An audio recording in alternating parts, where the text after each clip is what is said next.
ایک دفعہ کا ذکر ہے، جنگل میں ایک بڑے سے درخت پر ایک طوطی رہتی تھی جس کا نام گولڈی تھا۔ گولڈی بہت نخریلی تھی اور بہت گھمنڈی بھی۔ اسے اپنی خوبصورتی پہ بہت گھمنڈ تھا۔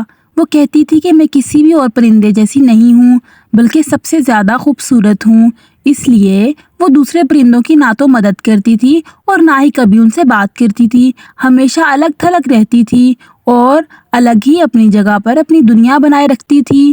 پرندے اگر کبھی اس کے پاس آ بھی جاتے تو وہ اتنی بری طرح سے ان کے ساتھ برتاؤ کرتی تھی کہ پرندے وہاں سے واپس چلے جاتے تھے اور دوبارہ کبھی نہ آنے کا سوچ کر جاتے تھے۔ اس طرح گولڈی اپنی زندگی میں مگن تھی۔ وہ اپنے بچے سے بہت پیار کرتی تھی، اسے ہر طرح کے پھل کھلاتی تھی۔ وہ عام پھل نہیں لے کر آتی تھی، سب سے زیادہ اچھے اور میٹھے پھل اپنے بچے کے لیے لے کر آتی تھی اور ہمیشہ اس کے ساتھ رہتی تھی۔ اسے ہمیشہ سمجھاتی تھی، بیٹا تم دوسرے پرندوں سے دوستی مت کرنا کبھی بھی، ہم ان جیسے نہیں ہیں، ہم سب سے بہترین نسل ہیں اور ہمارا اور ان کا کوئی مقابلہ نہیں ہے، اس لیے ان سے دور ہی رہا کرو۔ یہ پرندے 2 نمبر ہوتے ہیں اور بس اپنا فائدہ حاصل کرنے کے لیے آتے ہیں۔ اس کا بچہ اس کی بات سنتا تو اس سے سوال کرتا تھا، ماں لیکن مینا چاچی اور کبوتری چاچی تو ایک ساتھ بہت اچھے سے رہتی ہیں، وہ ایک دوسرے کا بہت خیال رکھتی ہیں اور بہت پیار کرتی ہیں، کیا وہ سب جھوٹ ہے؟ تو اس کی بات سن کر طوطی کہتی، ہاں وہ سب جھوٹ ہے، کیونکہ ایسا کچھ نہیں ہوتا، وہ صرف اپنا فائدہ حاصل کرنا چاہتے ہیں، اس لیے تم ان سے بات نہ کیا کرو، نہ ہی میں کرتی ہوں، ہم لوگ سب سے الگ ہیں تو ہمیں الگ ہی رہنا چاہیے۔ ایک دن ایک چڑیا جس کا نام چمپا تھا وہ اڑ کر گولڈی کے پاس آئی۔ اس درخت پر آ کر کہنے لگی، کیسی ہو تم طوطی بہن؟ آپ کا کیا نام ہے؟ میں اس درخت میں آ کر رہنا چاہتی ہوں، آپ کی پڑوس میں، اور آپ کے ساتھ دوستی کرنا چاہتی ہوں، کیا آپ میرے سے دوستی کرو گی؟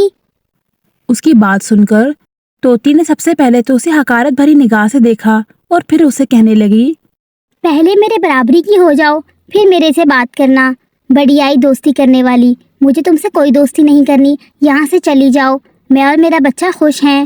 اس کی بات سن کر چمپا کو بہت برا لگا لیکن اس نے کچھ نہیں کہا اور وہ اڑ کر دوسرے درخت پر جا کر اپنا گھونسلہ بنانے لگی۔ اس نے پورے دن کی محنت کے بعد کافی اچھا گھونسلہ بنا لیا اور اب وہیں پر رہنے لگی۔ گولڈی تو کبھی اس سے پوچھتی بھی نہیں تھی، بس اپنے بچے کے ساتھ لگی رہتی تھی۔ ایک دن گولڈی اپنے بچے کے لیے کھانا لینے گئی۔ وہ ہمیشہ سے عمدہ پھل لے کر آتی تھی جو کہ سب سے قیمتی اور سب سے بہترین ہوتا تھا۔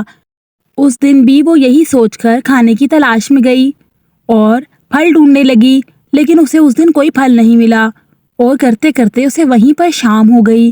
اس کا بچہ پیچھے کافی زیادہ بھوکا تھا۔ چمپا یہ سب کچھ دیکھ رہی تھی کہ وہ بچہ کتنا بھوکا ہے لیکن وہ ہمت نہیں کر پا رہی تھی کہ کہیں گولڈی آ کر اسے ناراض نہ ہو جائے۔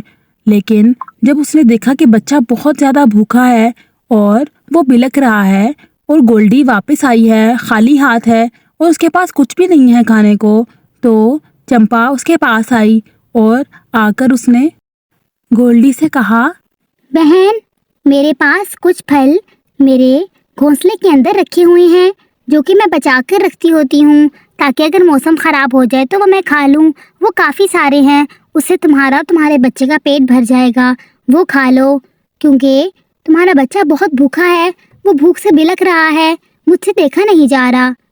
اس کو دیکھ کر گولڈی نے بڑی حقارت بھری نگاہوں سے اسے دیکھا اور پھر کچھ کہے بغیر وہاں سے دوبارہ اڑ گئی کہ شاید اسے کہیں اور کھانے کو مل جائے۔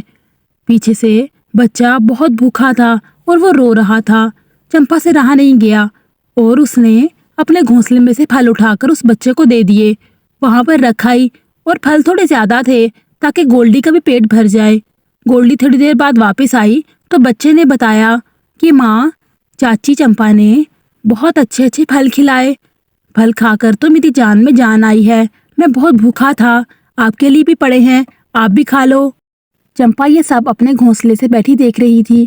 پہلے تو گولڈی اس چیز کو گوارا ہی نہیں کر رہی تھی کہ میں کسی سے کوئی چیز مانگی ہوئی کیوں کھاؤں، لیکن پھر جب بہت اسے بھوک لگی تو اس نے وہ پھل کھا لیے۔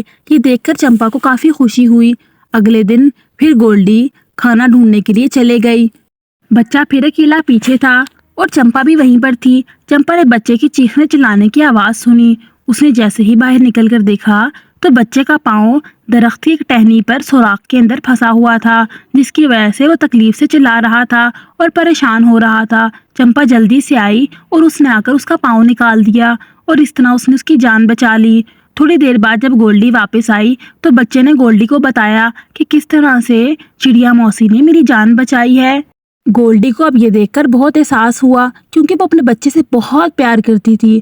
اس نے چمپا کا بہت شکریہ ادا کیا اور اسے معافی مانگی کہ بہن تم مجھ سے دوستی کرنا چاہتی تھی لیکن میں تمہاری دوستی کے قابل ہی نہیں تھی، میں نے تمہیں کیسے ٹھکرا دیا، تم کتنے اچھے دل کی مالک ہو، تم نے میرے بچے کو کھانا بھی کھلایا اور پھر اس کی جان بچائی، میں تمہارا بہت شکریہ ادا کرتی ہوں۔ اور اس طرح اب چمپا اور گولڈی کی کافی اچھی دوستی ہو گئی تھی اور گولڈی اب یہ بات سمجھنا بند ہو گئی تھی کہ وہ سب سے بہتر ہے اور سب سے الگ ہے۔ اگر آپ کو یہ ویڈیو پسند آئی ہے تو اس ویڈیو کو لائک اور چینل کو سبسکرائب کیجئے اور بیل کے آئیکن کو پریس کر دیجئے تاکہ روز آپ کو اس طرح کی مزیدار سی سٹوریز دیکھنے کو ملتی رہے۔